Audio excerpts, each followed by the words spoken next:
New tonight, a family is asking for your help finding a missing mother of 5. I mean, I know what type of person I am. I know what I did. I know what I didn't do. Latrice Mays went missing last month. Just 24 hours after he was charged for the murder of his missing girlfriend, Latrice Mays. Did you kill Latrice Mays? No, I did not.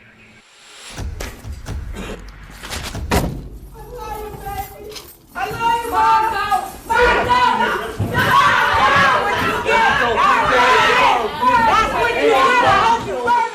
In today's video, we'll dive into a story that began like any other day.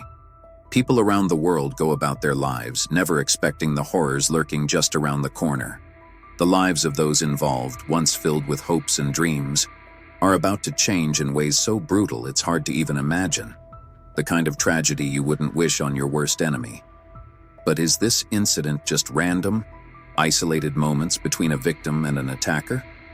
Or is this part of a larger pattern, revealing the darkness that can emerge in all of us no matter where we are?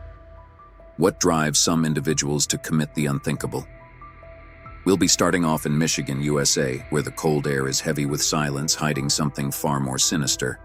Jalil, once a lover who claimed to adore his partner Latrice more than anything, reached a breaking point and became her worst enemy. What began as a regular argument quickly spiraled into a horrifying scene that no one saw coming. It's chilling to think how a seemingly normal day can descend into such madness. But the truth is, that same eerie unpredictability stretches across the world. A mother of 5 is missing for days and her family prays desperately for her safe return. Friends and neighbors rally together, hoping that each day brings new leads, but as time passes, their worry deepens. It's March 19, 2013 in Grand Rapids, Michigan. Jalil Hoskins is dating Latrice Mays, a 26-year-old mother of 5. On the surface, they seem like a regular and loving couple, but things have been tense for a while. And on this particular day, things are about to take a terrifying turn. Latrice and Jalil are arguing, and it's not the first time. This time, though, it's about more than just the usual relationship stuff. Latrice's ex-partner, Kenneth Harris, the father of 2 of her children, is involved somehow, which only makes the situation worse between them. Maybe it's jealousy, or maybe it's built-up frustration, but Jalil isn't about to let it go. Not long after, Jalil, in a moment of rage, assaulted Latrice's ex-partner, Kenneth, right outside the Elks Club on Linden Avenue Southeast in mid-February. Witnesses were stunned as the two clashed, and Jalil's anger was impossible to ignore. This violent encounter marked a dark turn, hinting at the lengths Jalil was willing to go in his fury. When Latrice got to know this, she was more than shocked. Even though Kenneth was her ex, he is the father of her children. It was unsettling to her. It's horrifying to see the man who claims to love you do such a thing to your ex. Kenneth expressed that the attack felt personal, igniting fears about Jalil's instability. Kenneth reflected on the aftermath of the assault, wishing he had been able to identify Jalil in the police lineup. He felt a sense of frustration, knowing that his inability to pinpoint Jalil meant there were no charges filed against him at that time. During the interview, Kenneth displayed visible wounds that served as stark evidence of the violent encounter. The wounds Kenneth suffered from Jalil's assault are a troubling reminder that this isn't the first time Jalil has exhibited violent behavior. Latrice and Jalil continued to feel pressure in their relationship, and the arguments wouldn't stop. It seems like every argument between them was a mountain of tension, and this day the tension finally snapped. Latrice was going to report the assault to the cops, and that's when the argument started. In the heat of the argument, Jalil lashes out violently. He grabs Latrice, and before she even knows it, his hands are around her neck. He's strangling her. This isn't just a spur-of-the-moment attack. It's cruel, and it's personal. Latrice is fighting for her life, but the struggle doesn't last long. Jalil is fueled by anger, maybe fear, maybe desperation. Whatever it is, Latrice doesn't stand a chance. And just like that, she's gone. 5 children left without a mother, her life taken in a fit of rage. But the horror doesn't stop there. Jalil has a dead body on his hands now, and instead of panicking or turning himself in, he starts to cover his tracks. He doesn't call the police. He doesn't tell anyone what happened. At least not right away. Instead, he makes a grim decision. He's going to get rid of Latrice's body. He takes her lifeless form, wraps it in a blanket, and decides to stuff it into a dumpster, to discard her like she's nothing. A few hours after, Jalil made a horrifying phone call to his friend, Destin Peake. He sounded eerily calm on the other end. No panic, no regret, just straight-up business. He told Destin that he had done her, referring to Latrice, and now he needed a favor. Jalil wasn't vague about what he wanted.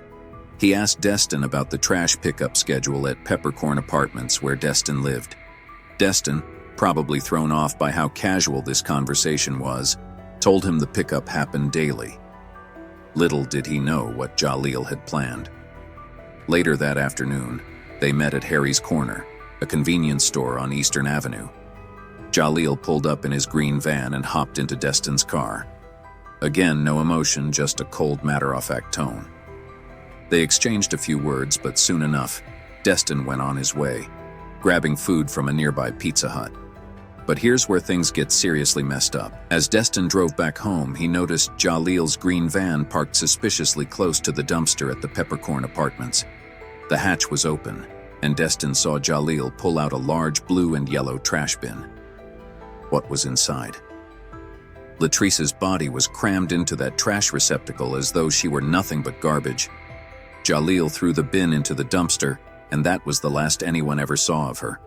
The dumpster was emptied and her body was likely incinerated. That means no recovery, no proper burial, and no closure for her family. She's just gone. And if you thought that was bad, it gets worse. After all this, Jalil shows no remorse. He even throws a party at Latrice's apartment, inviting friends over and acting as if nothing happened, as if there isn't a missing person and 5 kids without their mom. It's a desperate move, and it speaks volumes about the kind of panic and cold calculation going on in his mind. He knew exactly what he had done, and he was willing to drag others into his mess to try and escape the consequences. Jalil didn't just want to silence Latrice during that one argument. He wanted to make sure she could never speak out again. And that's exactly what he did. Jalil Hoskins tried to erase Latrice Mays from the world, both physically and emotionally. But the truth always finds a way of coming out. The court case. Jalil's arrest came swiftly after police pieced together the events surrounding the tragic murder of Latrice Mays. For weeks, her body was nowhere to be found, leaving her family in agony. All the while, Jalil, the man responsible for her death, acted as if he were grieving too, even participating in vigils and searches. The police gathered enough evidence to arrest Jalil Hoskins, and when he was taken into custody, it seemed like he might show some remorse. But when authorities became aware of his involvement in her murder, the mask quickly fell off. At his hearing, Jalil put on a dramatic performance, offering an emotional apology to Latrice Mays' family. However, this facade didn't last long once Jalil's cousin, Gregory Shanklin, was called as a witness. Gregory's testimony revealed chilling details of the crime, exposing Jalil's claims and intentions and undermining the sincerity of his earlier display of remorse. Gregory testified that Jalil confided in him about the chilling details of Latrice's murder.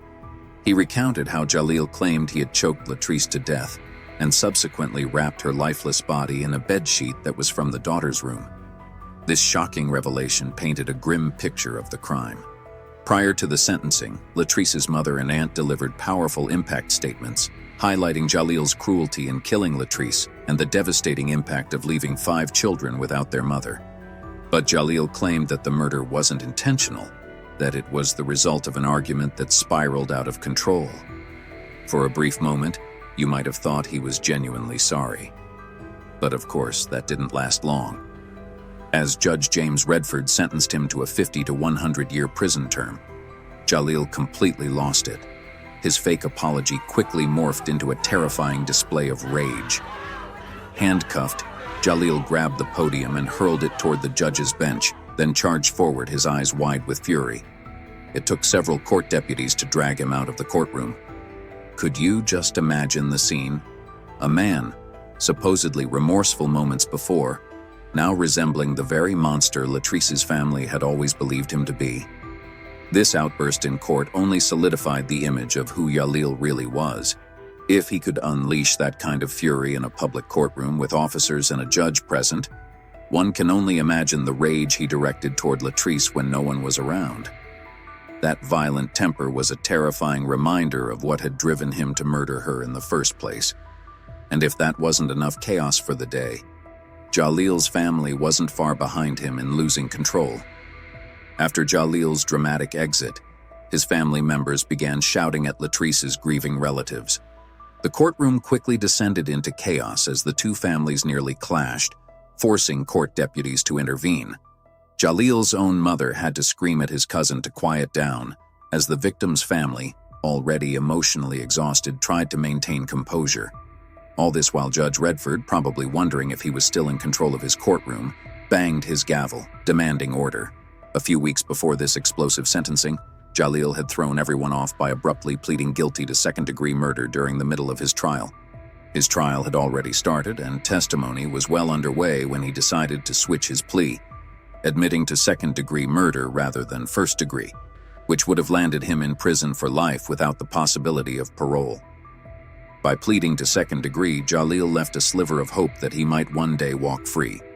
But the prosecution was not about to let that happen easily. Assistant Kent County Prosecutor Kelly Conkey made it clear that Jalil's sudden confession shouldn't earn him any leniency. She painted a picture of a calculated, premeditated murder, not an accidental crime of passion, as Jalil had tried to claim.